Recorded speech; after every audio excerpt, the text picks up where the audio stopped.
Hello and welcome my dear students. आपण journal entries बघतो आहोत. मी दर लेक्चर मध्ये तुम्हाला वेगवेगळ्या टाईपच्या पॅटर्नच्या एंट्रीज शिकवते. आज आपण बघणार आहोत entries for purchase and sale of fixed assets. So ह्या परचेस आणि सेलच्या एंट्रीज फिक्स्ड ॲसेटच्या पर्टिक्युलरली बाबतीमध्ये लक्षात काय ठेवायचं, थिंग्स टू रिमेंबर काय काय ते पहिल्यांदा लक्षात घ्या. फर्स्ट पॉइंट आहे, fixed assets are purchase to increase the earning capacity of the business, hence they are capitalized. आपण कॅपिटल एक्सपेन्सेस आणि रेव्हेन्यू एक्सपेन्सेसचा डिफरन्स बघितलेला आहे. Capital expenses are incurred to increase the earning capacity of the business, पण revenue expenses day to day expenses जे असतात, day to day activities ज्या असतात त्या रन करण्यासाठी जे असतात ते रेव्हेन्यू एक्सपेन्सेस असतात. सो फिक्स्ड ॲसेट्स हे डे टू डे साठी नसतात, पण लॉंग टर्म साठी ज्या घेतलेल्या असतात to increase the earning capacity, म्हणून त्याला फिक्स्ड ॲसेट्सच्या एंट्रीज कॅपिटलाइज करायच्या असतात. Expenses incurred on procurement of fixed assets like freight, transport, carriage, installation charges, etc. are also capitalized and added to the cost of the asset. आता मी मागे पण तुम्हाला example दिलं होतं की मशिनरी परचेस केलेली आहे, ती मशिनरी आपण त्या पर्टिक्युलर मॅन्युफॅक्चररकडे जातो, त्याला ऑर्डर देतो, ती परचेस करतो, त्याचे पैसे पण देतो. ती जी आपण कॉस्ट बेअर केलेली ती त्या फक्त मशिनरी पुरती असते, पण जेव्हा ती मशिनरी त्या मॅन्युफॅक्चररच्या युनिटमधनं आपल्या युनिटमध्ये येऊन ती इन्स्टॉल होऊन मग आपण त्याला वापर, पुट टू यूज हा शब्द मी मागे पण तुम्हाला 3-4 वेळेला सांगितलेला आहे. When the asset is put to use, त्या पुट टू यूज पर्यंतचे जे काही खर्च आहेत ते सगळे त्या ॲसेटला ऍड करायचे. अदरवाईज ती ॲसेट वर्किंग कंडिशन मध्ये येऊच शकली नसती. वर्किंग कंडिशन मध्ये येण्यासाठी ते ट्रान्सपोर्ट बेअर करायला लागेल, ते मशिनरी तिथून आपल्यापर्यंत आणायला लागेल, त्याचे इन्स्टॉल करायला लागेल, ती मशिनरी इन्स्टॉलेशन चार्जेस असतात ते इन्स्टॉल करायला लागेल, त्याच्यानंतर जाऊन आपण ती मशिनरी ऍक्च्युअल वापरू शकतो. सो हे जे सगळे एक्सपेन्सेस आहेत हे त्याच्यावरती आपल्याला बेअर जर नाही केले तर मशीन वापरता येणार नाही. म्हणूनच त्याचे जे expenses up to the procurement असतात, प्रोक्युअरमेंट एक्सपेन्सेस कोणते कोणते असू शकतात, फ्रेट आहे, ट्रान्सपोर्ट आहे, कॅरेज इनवर्ड आहे, इन्स्टॉलेशन चार्जेस आहे, हे सगळे चार्जेस त्या मशिनरीला किंवा त्या फिक्स्ड ॲसेटला ऍड होतात. आता कॅपिटलाइज करायचं, मगाशी मी सांगता राहिलं की कॅपिटलाइज करायचं म्हणजे काय करायचं, फिक्स्ड ॲसेटला दाखवायचं. बॅलन्स शीट मध्ये आपण फिक्स्ड ॲसेट मध्ये ज्या ॲसेट्स लिहिलेल्या असतात, building, plant and machinery, furniture and fixtures, त्यामध्ये ही फिक्स्ड ॲसेटची कॉस्ट ऍड करायची असते. तुम्हाला 1 सेंटेन्स आन्सर किंवा गिव्ह 1 वर्ड मध्ये असं विचारतात की the expenses which are incurred on the procurement of fixed assets are added to the cost of the asset. They are actually treated as the cost of the asset.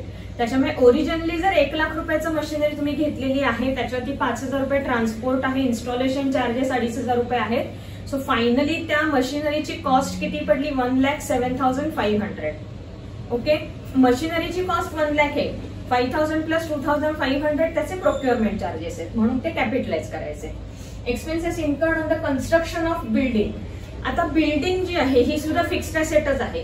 मग building मध्ये मशिनरीचं कसं, एक आपल्याला माहिती आहे की क्वांटिटी एक आपण मशिनरी परचेस केलेली आहे. बिल्डिंगचं तसं असतं का, नसतं. बिल्डिंग मध्ये वेगवेगळ्या गोष्टी मिळून एक बिल्डिंग तयार होते. सँड लागतं, सिमेंट लागतं, विटा लागतात, लेबर लागतं, स्टील लागतं, बरंच काय काय लागतं. ते सगळं एकत्र करून आपण एक बिल्डिंग बांधतो. मग जेव्हा बिल्डिंग आपण विकत घेतो का, हा ही बिल्डिंग मी विकत घेतली, असं नसतं. मी जर ऑफिस माझं बांधतीये किंवा माझं घर बांधतीये तर ते बांधतानाचे जे काही खर्च असतात ना, हे सगळे खर्च त्याच्यामध्ये इन्क्लूड व्हायला पाहिजेत. मग बिल्डिंग कसं असतं, expenses incurred on the construction of building like purchase of construction material, sand विकत घेतले, सिमेंट घेतले, payment of wages are capitalise and added to building account.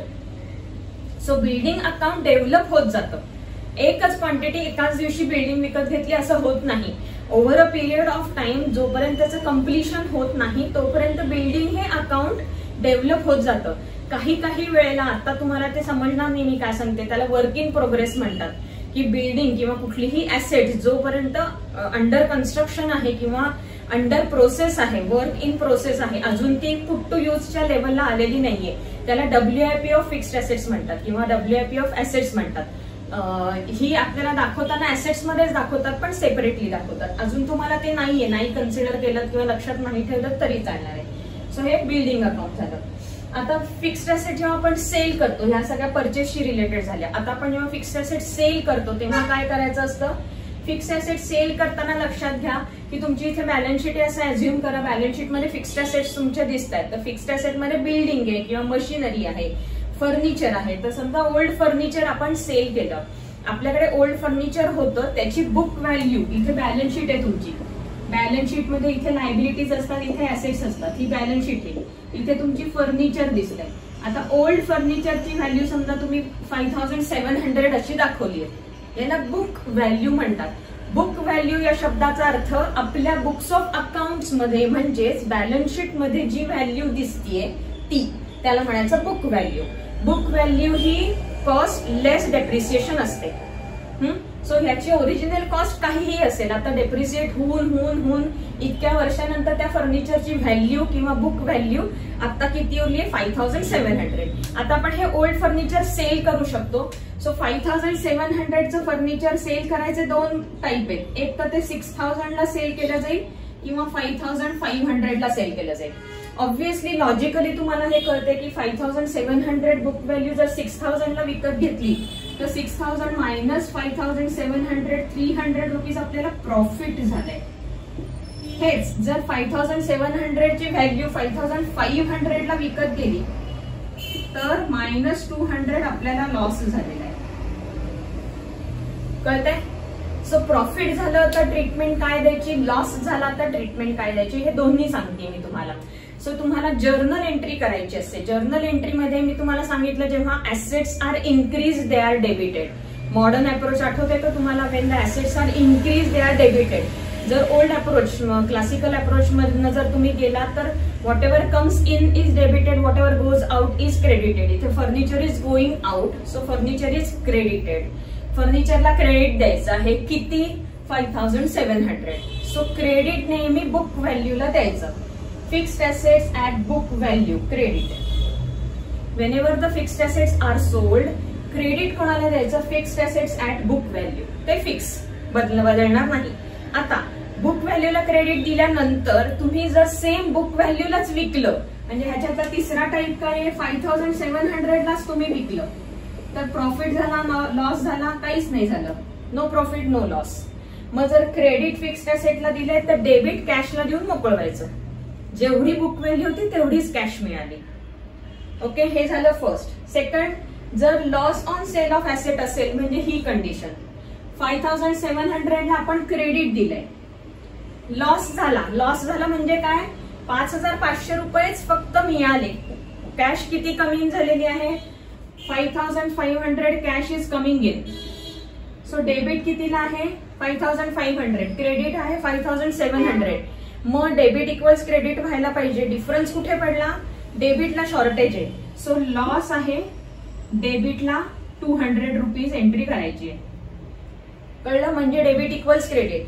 आता लॉसला डेबिट का दिलं? Expenses and losses are debited. कळलं? So 5700 व्हॅल्यूचं furniture जर 5500 ला सेल आउट केलं, कॅश किती मिळाली? 5500. हा डिफरन्स जर डेबिटला शॉर्टेज पडला तर लॉस लिहा, आणि जर कॅश तुम्हाला 6000 मिळाली आणि क्रेडिटला तुमचं फर्निचर किती आहे? 5700 आहे, तर डिफरन्स कुठे पडला? शॉर्टेजचा क्रेडिटला पडला. मग क्रेडिटला पडल्यामुळे आपण त्याला प्रॉफिट म्हणणार 300. Debit equals credit. कळतंय? लॉजिकली कळलंय का? प्रॉफिट क्रेडिटला का गेलं? इन्कम्स अँड गेन्स, प्रॉफिट म्हणजेच गेन्स, आर क्रेडिटेड. डिफरन्स क्रेडिटला पडलाय म्हणून हे क्रेडिटला घेतलं. सो लॉजिक तुम्ही जर वापरलं तर फर्निचर बुक व्हॅल्यूला क्रेडिट देऊन मोकळं व्हायचं, जेवढे पैसे हातात मिळाले त्याला डेबिट देऊन मोकळं व्हायचं, मग डिफरन्स कॅल्क्युलेट करायचा. डेबिटला डिफरन्स शॉर्टेज पडला तर लॉस म्हणा, क्रेडिटला शॉर्टेज पडलं तर प्रॉफिट म्हणा. इतकं सोपं आहे. ठीक आहे? सो हे थिंग्स टू रिमेंबर होतं, लक्षात ठेवा, लिहून घ्या. आता मी फिक्स्ड असेट्सचे परचेस आणि सेलचे ट्रान्झॅक्शन घेते, ज्याच्या आपण जर्नल एंट्रीज पण करणार आहोत. ठीक आहे? Purchase and sale of fixed असेट्सची जर्नल एंट्री साठीची ट्रान्झॅक्शन बघूयात. Journalize the following transactions for the month of July. 1 July, purchased a flat for office use for ₹25 lakhs, amount paid by check. So आपण purchase काय केलंय? Flat purchase केलाय. Flat is our asset, म्हणजे office use साठी आपण ती asset विकत घेतलेली आहे. सो आपण ते बिल्डिंग म्हणून ट्रीट करणार आहोत. सो बिल्डिंग अकाउंट हे आपण नवीन क्रिएट केलेले assets are debited when they are increase. So ऍसेटला डेबिट येणार. Amount is paid by cheque. बँकेच्या थ्रू आपण चेक दिलेला आहे. Who is the giver? Bank is the giver. So cheque शब्द आला की आपण बँकेला क्रेडिट देतो. आणि फ्लॅट फॉर ऑफिस यूज आहे म्हणून बिल्डिंगला डेबिट करायचं आहे. सो आता इथे इयर आपल्याला माहिती नाहीये म्हणून मी डॅश केली आहे. खालती जुलै 1 बिल्डिंग अकाउंट डेबिट. इथे तुम्ही ऑफिस फ्लॅट किंवा नुसतं फ्लॅट म्हणला तरी चालेल, पण शेवटी ते बिल्डिंगच आहे. Building account debit to bank account. Amount किती आपली? 25 lakhs. इथे लिहिताना पूर्ण न्यूमेरिकच व्हॅल्यूज पाहिजेत. इथे 25 LACS असं लिहायचं नाही, म्हणून मी मुद्दाम दाखवलंय हे ट्रान्झॅक्शन. 25 lakhs असं मी इथे लिहिलेलं आहे, पण इथे तुम्हाला पूर्ण नंबर्स लिहायचे. Next transaction. इथे तुम्हाला नॅरेशन लिहिता येणार आहे, मी नॅरेशन आता स्किप करते. Purchased furniture from Balaji furniture ₹2.5 lakhs. 3 तारखेला फर्निचर परचेस केलंय. परचेस फर्निचर म्हणलं की फर्निचर अकाउंटला डेबिट येतं. From Balaji furniture 2.5 lakhs. इथे कुठं कॅश मध्ये किंवा चेक मध्ये लिहिलंय का? नाही. So this is a credit transaction. Credit transaction म्हणलं की नेम ऑफ द पार्टनर नाही, sorry, name of the supplier किंवा नेम ऑफ द पार्टी येतं. सो इथे बालाजी फर्निचरचं अकाउंट तयार करणार आहोत. What is coming in? Furniture is coming in. Who is the giver? Balaji furniture. So 3 तारखेचं ट्रान्झॅक्शन काय येणार? Furniture account debit to Balaji furniture account. Balaji furniture हे त्याच्या शॉपचं नाव आहे. अमाऊंट आहे 2.5 lakhs म्हणजे 2,50,000. मी लिहिताना अलाइनमेंट केलेली आहे बघा. 25 lakhs 00च्या बरोबर खाली 50 येत आहेत. 00 कॉमा सिस्टीम वापरा. आत्तापासून सवय लावा, तुम्हाला पुढे खूप उपयोगी ह्याचा. Next transaction 5 July. Purchased packing machine from Shri Traders for ₹80,000 at 18% GST. Half the amount paid by check. याची तुम्ही वर्किंग नोट बनवायची आहे. 80,000 ही आपली परचेस कॉस्ट आहे. सो परचेसची आपली व्हॅल्यू किती आहे? परचेस कॉस्ट किती आहे? 80,000. आपण मागच्या वेळेला पाहिलंय ना हे सगळं. जीएसटी ऍट 18% म्हणजे CGST आणि SGST 9% येणार. 7,200 7,200.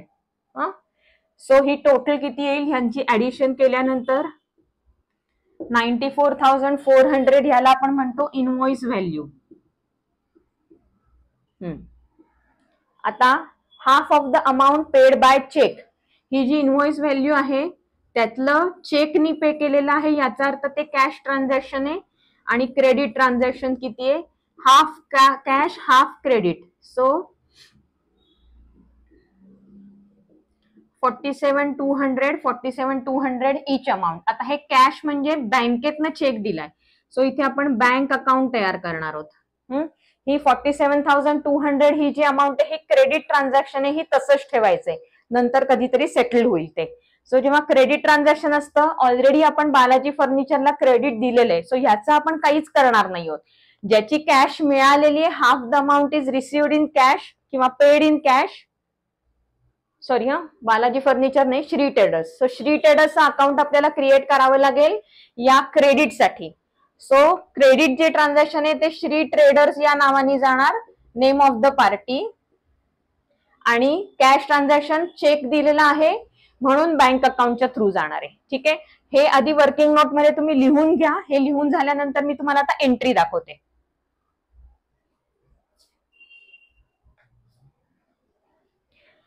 हे लिहून घेतलंय तुम्ही, ह्याची मी एंट्री दाखवते कशी करायची. परचेस केलेला आहे. सो परचेसच्या अकाउंटला आपल्याला काय डेबिटला देणार आहोत? पॅकिंग मशीन म्हणजे plant and machinery. So 5 July plant and machinery account debit. He standard नावं आहेत म्हणून आपण तशी वापरतोय. Plant and machinery account debit. किती द्यायचे debit? 80,000. Input CGST account debit किती आहे? 7,200. इनपुट SGST अकाउंट डेबिट किती द्यायचं 7,200 बरोबर. हे झालं आपलं परचेस आणि त्याला जोडलेलं शेपूट जीएसटीचं. आता half of the amount is paid by cheque. Bank is the giver म्हणून बँक अकाउंटला क्रेडिट येणार आणि to name of the party जे क्रेडिट पोर्शन उरतो तो नेम ऑफ द पार्टीला टाकायचा आहे. सो याच्या हाफ आपण मगाशी किती काढलं होतं 47,200 47,200 कळलं. बँकेच्या थ्रू पेमेंट केलं 47,200 श्री ट्रेडर्सच्या नावाने 47,200 आपण पेंडिंग ठेवलेत. Next transaction Shri traders installed the machine and charge ₹2,500. मगाशी आपण थिंग्स टू रिमेंबर मध्ये काय पाहिलं होतं procurement expenses up to that asset is put to use तोपर्यंतचे सगळे खर्च कॅपिटलाइज करायचे. इन्स्टॉलेशन चार्जेस हा त्यातलाच एक आहे मगाशी पाहिलं आपण. सो इन्स्टॉलेशन चार्जेस जे आहेत ते इन्स्टॉलेशन चार्जेस असं अकाउंट न करता मशीनच्याच अकाउंटला आपण डेबिट करणार आहोत 2,500 जे आपण कॅशमध्ये पे केलेले आहेत. कारण एक्सपेन्सेस हे नेहमी कॅशमध्ये पे केलेले असतात किंवा इन्कम्स ही नेहमी कॅशमधनं रिसीव्ह झालेली असतात. सो 7th ला plant and machinery account debit same account घ्यायचं आहे. इथे वेगळं अकाउंट तयार करू नका. Plant and machinery account debit to cash account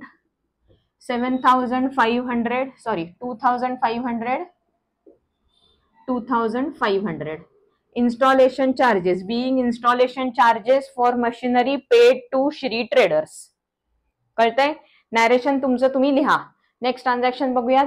bought new computer and printer from micro limited from Bangalore paid the amount through NEFT 44,350. काय purchase केले computer and printer. आता इथे लिहिलेलं नाहीये पण मी इथे समजा ऍट 18% GST लिहिलं असतं तर तुम्ही IGST घेतला असतात कारण हे बँगलोर वरनं घेतलेलं आहे म्हणून. आता NEFTच्या थ्रू पेमेंट केलं याचा अर्थ बँकेच्या थ्रू ऑनलाईन ट्रान्सफर केलेला आहे म्हणून NEFT शब्द आला की आपण बँक वापरणार आहोत. काय काय सांगितलं होतं मी NEFT RTGS online transfer cheque हे 4 शब्द आले तर आपण बँक म्हणणार आहोत. सो NEFT ला बँक अकाउंट तयार करायचंय computer and printer account. So इथे नेम ऑफ द पार्टी येईल का नाही येणार.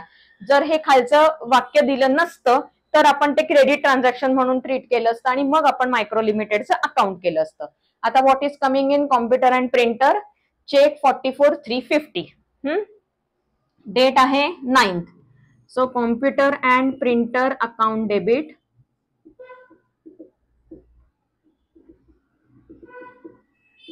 टू बँक अकाउंट अमाऊंट काय आहे 44,350. नॅरेशन काय लिहिणार being new computer and printer purchase from micro limited from Bangalore and the amount paid through NEFT असं ट्रान्झॅक्शनची असं नॅरेशन तुम्ही लिहिणार आहात. Paid transport charges for delivery of computer and printer ₹3,750. बँगलोरहून आपल्यापर्यंत ट्रान्सपोर्ट चार्जेस पे करायला लागणार. डेट आहे 11. कुठे जाणार ट्रान्सपोर्ट अकाउंटला ना नाही. हे प्रोक्युअरमेंट चार्जेस आहेत. कॉम्प्युटर अँड प्रिंटर त्याच्या शॉपमधून आपल्या युनिट पर्यंत येण्यासाठी जे एक्सपेन्सेस लागले त्याला प्रोक्युअरमेंट चार्जेस. हे ट्रान्सपोर्ट चार्जेस ट्रान्सपोर्ट अकाउंटला नाही जाणार किंवा ट्रान्सपोर्ट चार्जेस अकाउंटला नाही जाणार तर कॉम्प्युटर अँड प्रिंटरलाच ऍड होणार कारण अजून कॉम्प्युटर अँड प्रिंटर आपल्या युनिट पर्यंत पोहोचलेलं नाहीये. सो इथे again computer and printer capitalise होणार आहेत ते खर्च. Computer and printer account debit expenditure असल्यामुळे तो कॅश मध्ये असतो. अमाऊंट काय आहे 3,750.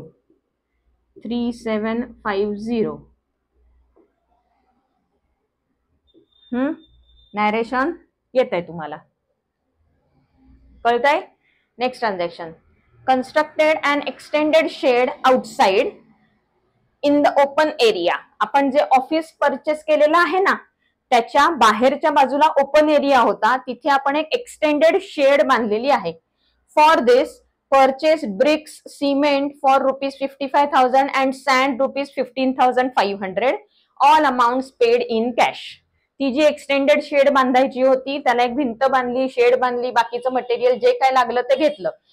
अमाऊंट किती 55,000 आणि 15,500. आता इथे तुम्ही हे क्लब करू शकता. क्लब करायचं म्हणजे काय करायचं, आता आपण बिल्डिंगला एक्सटेन्शन केलेलं, आपण इथे बिल्डिंग अकाउंट ओपन केलंय, बरोबर आहे. ऑफिस परचेस केलं तेव्हा आपण काय केलं होतं, बिल्डिंग अकाउंट. त्याच बिल्डिंगला आपण एक्सटेन्शन करतोय का नवीन बिल्डिंग बांधली, नाही. जरी नवीन बिल्डिंग बांधली तरी सुद्धा बिल्डिंग याच अकाउंटला ते सगळं क्लब होणार आहे. सो जी एक्सटेंडेड शेड बांधलेली आहे ती त्या बिल्डिंगचाच एक पार्ट आहे, एक्सटेन्शन आहे, म्हणून ते सुद्धा बिल्डिंगलाच ऍड करून कॅपिटलाइज करायचंय. आता ती अमाऊंट जी आहे ही 55,000 प्लस 15,500 असं आपण क्लब करून ती अमाऊंट लिहू शकतो. All amount paid in cash, cash is going out, debited to building account. So 13th transaction काय येणार आहे, building account debit to cash account. मी टोटल लिहिते ह्याची 55,000 आणि 15,500 या दोघांची टोटल किती येणार आहे, 70,500. आता नॅरेशन तुम्ही डिटेल्ड मध्ये लिहा, नॅरेशनचं कामच येते डिटेल इन्फॉर्मेशन द्यायची. नॅरेशन मध्ये तुम्ही हे सगळं लिहिणार, constructed and extended shed outside in the open area for this, purchase bricks and cement for 55,000, sand for ₹15,500. हे नॅरेशन येणार, म्हणजे हे 70,500 आपले कुठून आले हे कळणार आहे आपल्याला. कळलं. नेक्स्ट ट्रान्झॅक्शन बघूयात. नेक्स्ट ट्रान्झॅक्शन वाचते मी, sold old furniture to Balaji furniture against the dues worth ₹50,500. Balaji furniture कडनं आपण फर्निचर घेतलं होतं ना 2.5 lakhs, त्याला आपण ओल्ड फर्निचर ड्यूजच्या अगेन्स्ट म्हणून दिलेलं आहे. ड्यूज किती होते, 2.5 lakhs. 2.5 lakhs ड्यूज होते आपले. त्यातले 50,500 जे होते ते आपण ओल्ड फर्निचर रिप्लेस करून टाकलं. आता जे उरलेले ड्यूज आहेत ते आपण नंतर देणार आहोत, पण आता काय केलं आपण, ओल्ड फर्निचर दिलं. So what is going out of the business, furniture. So furniture account is credited. Who is the receiver of that furniture, Balaji furniture, म्हणून त्याला डेबिट येणार. अगेन बालाजी फर्निचरला मगाशी आपण 2.5 lakhs क्रेडिट दिलेलं होतं, मगाच्या ट्रान्झॅक्शन बघा 2.5 क्रेडिट होतं आणि आता आपण डेबिट देणार आहोत 50,500. सो सेट ऑफ केल्यानंतर 1,95,500 जी अमाऊंट उरणार आहे ती आपली असणार आहे त्याचे उरलेले ड्यूज, ते नंतर कधीतरी पे ऑफ होतील. आता ओल्ड फर्निचर आपण त्याला रिप्लेस केलेले. सो एंट्री काय करायची आहे, 15th ला Balaji furniture is the receiver of old furniture, म्हणून Balaji furniture account debit to furniture account. Furniture is going out, new असू देत नाही तर ओल्ड असू देत, फर्निचर अकाउंटच म्हणायचं. Old furniture account, new furniture account असं नसतं. 50,500 त्याला ब्लॉक ऑफ ऍसेट्स म्हणतात बरं का. ही तुम्हाला कन्सेप्ट पुढे पुढे येणार आहेत. ब्लॉक ऑफ ऍसेट्स म्हणजे काय, सगळं फर्निचर, जे काही फर्निचर तिथे आहे ते सगळ्या फर्निचर, कपाटा आहेत, खुर्च्या आहेत, टेबल आहेत, जे काय तुमच्याकडे फर्निचर या नावाखाली आहे ते सगळं क्लब करून फर्निचर अकाउंटला टाकायचं, त्याला ब्लॉक ऑफ ऍसेट म्हणायचं. इथे नॅरेशन आपण लिहिणार आहोत, old furniture sold to Balaji furniture against the dues. आपण एंट्री केली. 17th, old machinery sold to Ramesh worth ₹33,000, book value was 51,350. So ते जे मशिनरी आपण ओल्ड मशिनरी सेल आउट केली त्याची बुक व्हॅल्यू काय होती, 51,350 ही होती बुक व्हॅल्यू, आणि सेलिंग प्राइस किती आहे, 33,000. बुक व्हॅल्यू जास्त आहे का सेलिंग प्राइस जास्त आहे, बुक व्हॅल्यू जास्त आहे. म्हणजे जेव्हा बुक व्हॅल्यू जास्त असते, सेलिंग प्राइस कमी असते, तेव्हा प्रॉफिट येणार का लॉस येणार सांगते. डिफरन्स काढूयात आपण. 18,350 ह्याला प्रॉफिट आहे का लॉस आहे, लॉस आहे हा, कारण आपल्या बुक्स मध्ये 51,350 मिळत होते, आय मीन दिसत होते, मिळाले किती, 33,000 मिळाले. सो 18,350 लॉस झाला. दुसरी मेथड काय आहे हे शोधून काढायची. मी तुम्हाला काय सांगितलं होतं, एंट्री करायची सरळ. Old machinery is sold, what is going out, machinery is going out, book value ₹51,350, what is coming in cash. So amount 17th ला कॅश अकाउंट डेबिट अमाऊंट आहे 33,000. एक ओळ सोडते मी आणि मग लिहिते टू मशिनरी अकाउंट मशिनरी अकाउंटला नेहमीच बुक व्हॅल्यूची एंट्री करायची 51,350. ऍसेटचे जे क्रेडिट देतो आपण ते बुक व्हॅल्यूला कंपल्सरी द्यायचं. सो बुक व्हॅल्यू ही आहे. डेबिट कॅश किती आली 33,000. सो डिफरन्स कितीचा पडला 18,350. त्याला आपण काय म्हणणार आहोत loss on sale of asset. So debit loss on sale of asset account amount किती 18,350. लॉस का लिहिला कळलं. मशिनरीला बुक व्हॅल्यूला क्रेडिट करून टाकायचं म्हणजे मशिनरी नील झाली 51,350. मशिनरी अकाउंट म्हणा नाहीतर प्लांट अँड मशिनरी अकाउंट म्हणा काहीही चालणार आहे. मशिनरी अकाउंटला क्रेडिट दिलं कॅश किती मिळाली 33,000. सो डिफरन्स काय झाला लॉस झाला आपला. Narration being old machinery sold to Ramesh for ₹33,000. Book value was 15,350. Last transaction बघा. Exchanged old car against new car whose purchase cost was ₹5,50,000. जी न्यू कार घेतली त्याची व्हॅल्यू किती होती 5,50,000. Book value of the old car was 4,95,000. So new car 5,50,000 ला घेतली आपण. Old कारची बुक व्हॅल्यू 4,95,000 होती. Also cash paid as down payment ₹50,000. नवीन कार घेतली 5,50,000 ला. त्याचं डाऊन पेमेंट बुकिंगचं करतात ना ते आपण 50,000चं ऑलरेडी केलंय. म्हणजे आता आपल्याला न्यू कारचे किती देणं आहे 5 लाख. अजून 5 लाख दिले की आपल्याला न्यू कार मिळणार आहे. पण ते 5 लाख देण्याच्या आधी आपण काय केलं ओल्ड कार त्याला एक्सचेंज केली. म्हणजे ही जी ओल्ड कार होती 4,95,000ची ती आपण त्याला एक्सचेंज केली. 4,95,000 5 लाखच्या अगेन्स्ट एक्सचेंज केले. खाली काय लिहिले remaining amount was written of. Return of म्हणजे काय न्यू कारला 5 लाख द्यायचे होते. आपण 4,95,000ची कार त्याला दिली म्हणजे त्यांनी आपल्याला 5,000 रुपयाचं डिस्काउंट दिलं. 5,000 कुठून आले 4,95,000ची ओल्ड कार आपण एक्सचेंज केली. आता जे 5,000 रुपीज बॅलन्स उरतात ना त्याचं काय झालं ह्याला त्यांनी डिस्काउंट दिलं राईट ऑफ केलेत. कळलं. म्हणून ह्याला राईट ऑफ हा शब्द वापरलाय म्हणून आपण त्याला डिस्काउंट म्हणणार आहोत. इथे प्रॉफिट किंवा loss on sale of car आहे का नाही. जो न्यू कारचा व्हेंडर होता ज्याच्याकडनं आपण कार परचेस केलेली आहे त्यांनी 5 लाखाच्या अगेन्स्ट 4,95,000ची कार ऍक्सेप्ट केली आणि उरलेले अमाऊंट त्यांनी राईट ऑफ केलं म्हणजे त्यांनी डिस्काउंट दिलं.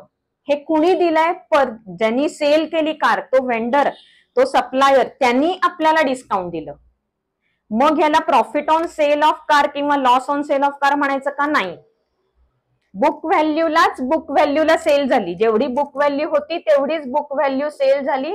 नो प्रॉफिट नो लॉस नील. कळलंय नक्की. म्हणून आता ह्याची एंट्री काय होणार what is coming in new car.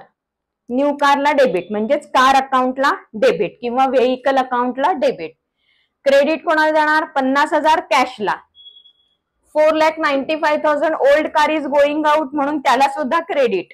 मग हे 5,000 rupees discount is received. Purchaser आपण आहोत तो सेलर आहे. सप्लायरनी आपल्याला डिस्काउंट दिलं. We have received the discount that is our gain. Gains are credited. So this is also credited. म्हणजे हे क्रेडिट झालं हे क्रेडिट झालं हे क्रेडिट झालं आणि हे एकच डेबिट झालं न्यू कार. कळलं. हे एंट्रीमध्ये फॉर्म करू एंट्री या फॉर्मॅटमध्ये आपण मांडल्यानंतर ऑटोमॅटिकली डेबिट क्रेडिट तुमचे मॅच होणार आहेत. इथपर्यंत कळलंय. ह्याची एंट्री कशी करायची ते बघूयात. डेट काय आहे 19th. सो मी इथे 19th लिहिलेलं आहे. कार अकाउंट डेबिट किंवा व्हेइकल अकाउंट डेबिट. किती अमाऊंट आहे 5,50,000. 5,50,000 debit.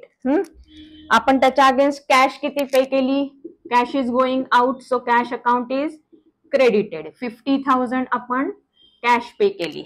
We have exchanged the old car worth ₹4,95,000. Old car is going out. So car account credit 4,95,000. So to car account 4,95,000. Car अकाउंटला debit पण आलं, car अकाउंटला credit पण आलं. आता remaining amount was written off. So to discount received account. Amount remaining amount किती आहे? 5,000. Total करून बघा 5,50,000 ला मॅच होतीये का? 95 प्लस 5 5 lakhs. 5,50,000 मॅच झाली. कळलं? ट्रान्झॅक्शन नक्की कळलेलं आहे का? मी आता तुम्हाला होमवर्क देते. स्क्रीनवर तुमचा होमवर्क दिसतोय, तोही करा. ही ट्रान्झॅक्शन सुद्धा परत एकदा बघा. तोपर्यंत नेक्स्ट लेक्चर पर्यंत टाटा.